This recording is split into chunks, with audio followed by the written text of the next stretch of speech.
લેખિકા કહે છે કે તમને બચપણથી બાળપણથી જે કંઈ મળ્યું છે એના વિશે તમે લખો.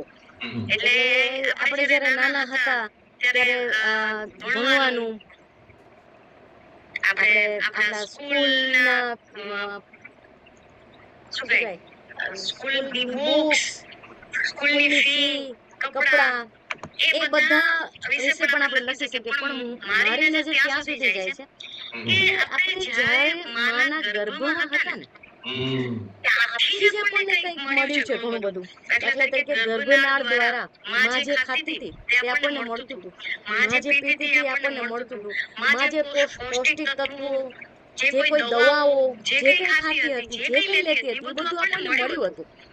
તો એ ગર્ભનાળના મેં 10 ગ્રેટિટ્યુડ લખ્યા છે, બહુ પહેલા મેં લખી લીધા છે. તો એટલે આપણે જ્યારથી માના ગર્ભમાં ત્યારથી મળેલા ધનનો આભાર માનવો જોઈએ આપણે. એટલે મેં તો એ ગ્રેટિટ્યુડ લખ્યા છે. અને પછી મારા મમ્મી પપ્પા મજૂરી કામ કરતા હતા, તો એ જે ફેક્ટરીમાં જતા હતા ને એ ફેક્ટરીમાં મારા પિતાજીને એ બોઈલરમાં કામ કરતા હતા. સળગતા કોલસા હાથમાં લઈને કામ કરવું પડતું. ત્યારે અમારી પરિસ્થિતિ સંસ્કારિક રીતે સારી હતી, આર્થિક રીતે ભલે નબળી હતી. મારા મમ્મીએ મીઠાના આગરમાં કામ કર્યું છે, ચિખલ કાઢવા ગયા છે, છાણા થાપ્યા છે. તો મેં એ 10 ગ્રેટિટ્યુડ લખ્યા કે ઇવન એ છાણા થાપીને જે પૈસા આવતા હતા ને એનાથી અમારા ઘરમાં દૂધ આવતું હતું.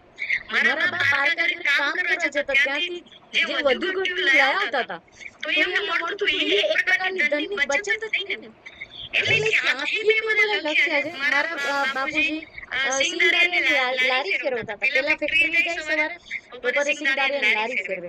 તો સિંગદારિયાની લારીમાં જે પૈસા મળતા હતા એનાથી અમારા ઘરમાં રાશન આવતું હતું. એટલે એ દરેક રાશન, દૂધ, ઘી, કપડાં એ બધું જે આવતું હતું ને એને ગ્રેટિટ્યુડ લખ્યા છે. ત્યાર પછી મને એલઆઈસીમાં નોકરી મળી.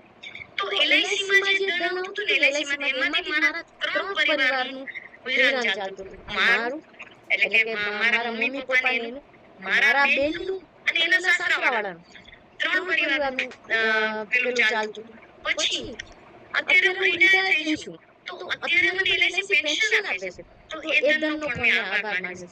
એટલે આપણે એકવાર ઊંડા ઉતરીને ગ્રેટિટ્યુડ કરવામાં તો ક્યાંથી ક્યાં સુધી જઈ શકીએ આપણે. there is no limit. એટલે ઘણીવાર મને પછી આ ફરીથી ઘણીવાર પહેલા લખી લીધો તો ફરીથી વાંચું ત્યારે જેમ લેખિકા કહે છે ને કે મને ગ્રેટિટ્યુડ ભાવના હોય ને તો આંસુ નીકળી જાય. એટલે આ ગ્રેટિટ્યુડ કેવી રીતે કરવું, શું કામ કરવું જોઈએ, એ બધું સીએ ફિલ્મમાં આવે પછી શીખાશે. પહેલા થેન્ક યુ કહેતા હતા, એવું નથી. જેમ લેખિકા કહે છે ને કે ભાઈ કોઈ લિફ્ટનું બહાનું બંધ કરી દે તોય આપણે થેન્ક યુ કહેતા હતા. પણ એ જે થેન્ક યુ કહેતા હતા ને એ ઉપલી સપાટીથી કરતો હતો, સતત આપણી ઊંડી નહોતી. હવે છે ને આખા શરીરની, આખા મનની, આખા દિલની પરતો પર ધન્યવાદના જામી ગઈ છે. એટલે જે ધન્યવાદ હવે નીકળે છે ને શરીરમાંથી, મોઢામાંથી, હૃદયમાંથી, એ બધા ધન્યવાદના આભારી છીએ.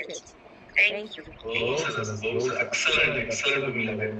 તમે જે શેરિંગ કર્યું, આખું તમારું જીવનની જે વાત કરી, અને સૌથી મોટી વાત જે તમે કરીને કે આના ગર્ભમાં છે ત્યાંથી પણ આપણે એના માટે પણ શુક્રિયા અદા કરીશું. રાઈટ?